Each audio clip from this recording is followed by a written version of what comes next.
brought us together tonight. It's really an honor to be here with all of you amongst this amazing action that's going on right now. So, like Aniko said, I was asked to present a bit of the historical context on behalf of the Japanese American Citizens League, or JACL.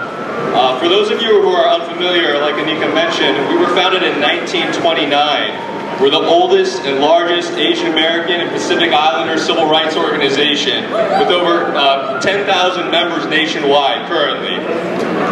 So as I stand before you as a fourth generation Japanese Chinese American, it may not be immediately apparent as to why I'm at a rally about immigration and refugees.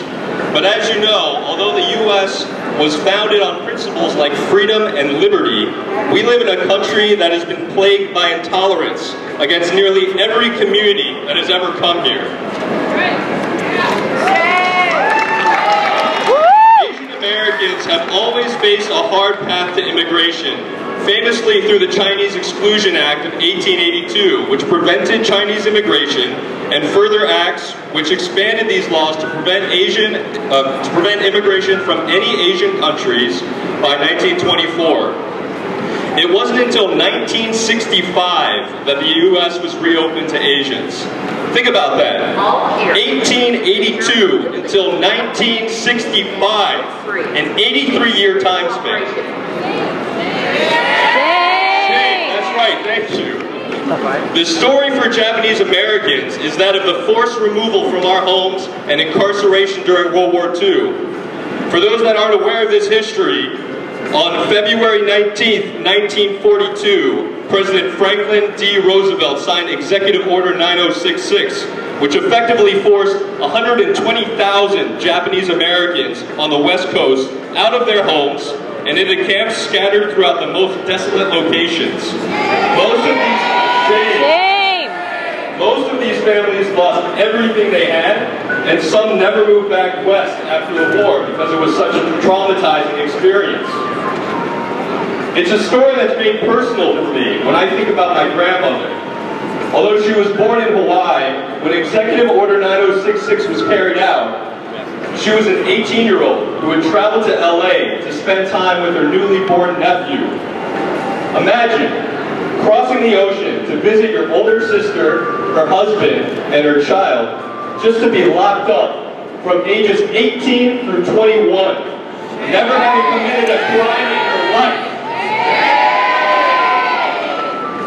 Being forced with your family from your home to live in horse stables at a racetrack before being shipped out to the hastily made barracks in Hard Mountain, Wyoming, a place far more barren and frigid than you've ever seen before. After the war, my grandmother did eventually move back to LA, where she lived a humble but happy life. Even with as much harm as this country had caused her, she still loved it, doing everything she could to fit in and be American, whatever that means. I still remember trying to practice Japanese with her as a child, and although she understood every word, she would never respond in Japanese, only English. Looking back, I can't help but see the deep trauma underlying her experience that led her to turn away from her own cultural heritage. My grandmother passed away last fall, but as much as I feel that loss, it pains me even more to think about what she would have thought of all of this, of the country she loved, once again turning its back on so many who, like her, just want to be American. There are so many parallels between this executive order and the disturbing ones that we've been faced with in the last week. On the face of it, Executive Order 9066 simply prescribed military areas from which people could be removed. It did not specifically mention Japanese Americans, but the manner in which it was implemented targeted Japanese Americans. Today, we see executive orders that do not mention Muslims specifically, but they clearly target Muslim countries and detain those who look Muslim.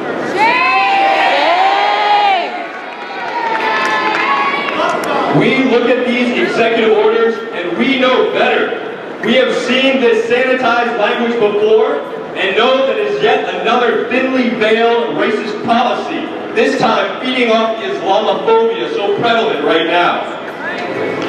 Executive Order 9066 was carried out in a climate of fear and wartime hysteria, a false belief that Japanese Americans posed a threat to national security, even though the government knew that this was simply not true.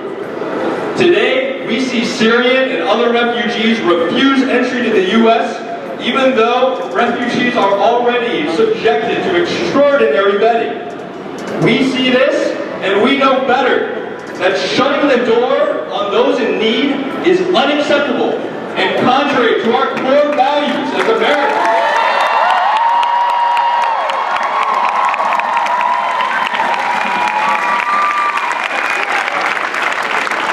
Some of you may have noticed on Monday on Google's homepage this Asian guy who was featured as the doodle. In case you didn't bother clicking through, his name is Fred Korematsu, one of the Japanese Americans who challenged the legality of Executive Order 9066. Korematsu's case was taken all the way to the Supreme Court, where he eventually lost, which was critical to the U.S. government legitimizing Executive Order 9066. But why did he lose?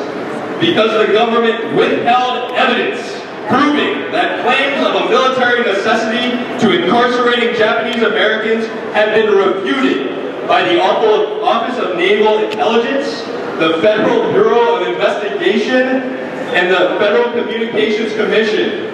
In other words, the Supreme Court was presented with alternate facts.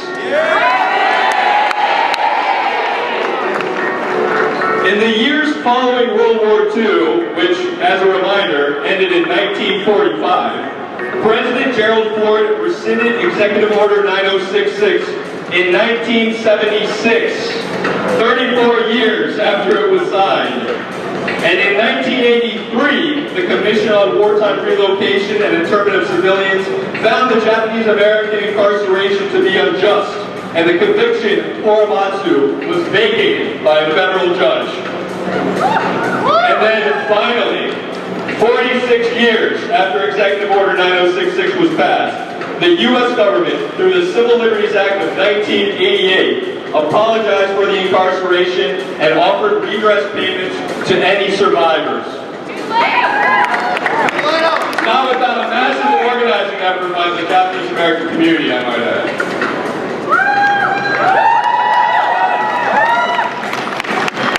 So that's the context that I, as a Japanese American, speak from. A context that has seen our community continue to defend the rights of immigrants and refugees whenever they are threatened. So what does that mean for us now? We live in a scary time. I won't try to tell you otherwise. But we also live in a time of great hope and promise. Just look around right now and all of you here today. Think about the masses you have seen, whether on TV or in person. The rallies happening all around the world over the last couple of weeks. We know what is right. We don't just know it. We feel it in our core. We must continue standing up for values, not party politics, but simply standing up for what is right and decent in this world.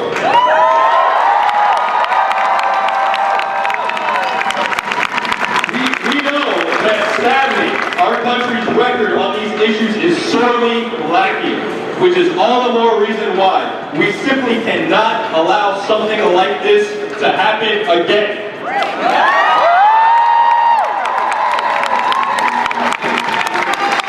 So Anika asked me for some thoughts on solutions, and I would offer 3 humble suggestions: advocacy, education, coalition building.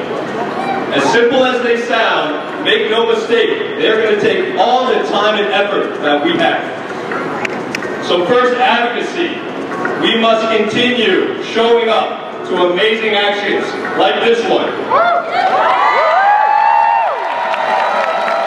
We must continue calling our elected officials and telling them that this is unacceptable.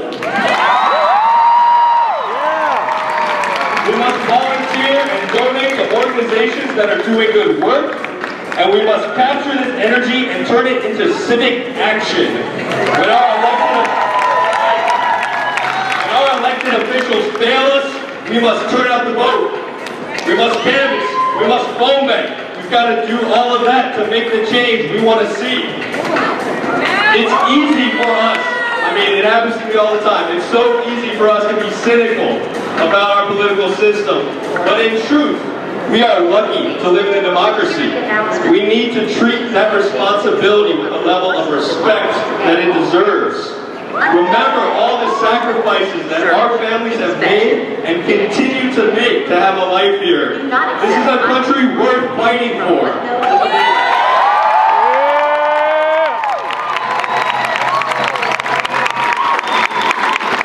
Second, education. One of my favorite quotes by the activist Yuri Kochiyama is, "Our ultimate objective in learning about anything is to try to create and develop a more just society." We need to take the time to educate ourselves and each other. We must continue educating those around us. Educating, not lecturing. Having a dialogue about why this should be important for every person who lives in this country. We need to tell our stories and uplift the stories of others. Whether it's my family's experience during World War II, my partner's family's experience as refugees from Laos, we all have powerful stories about our families coming to this country, the things they overcame to be a part of this great nation. And third and finally, coalition building. I know for myself, I've got to continue building bridges within the Asian American Pacific Islander community, but also within communities of color, within any and all communities that have suffered historically from disenfranchisement. I cannot emphasize enough the importance of organizing with those who share our values, regardless of the different places we come from. It's only through our work together that we can see the change we want to in this world. I'm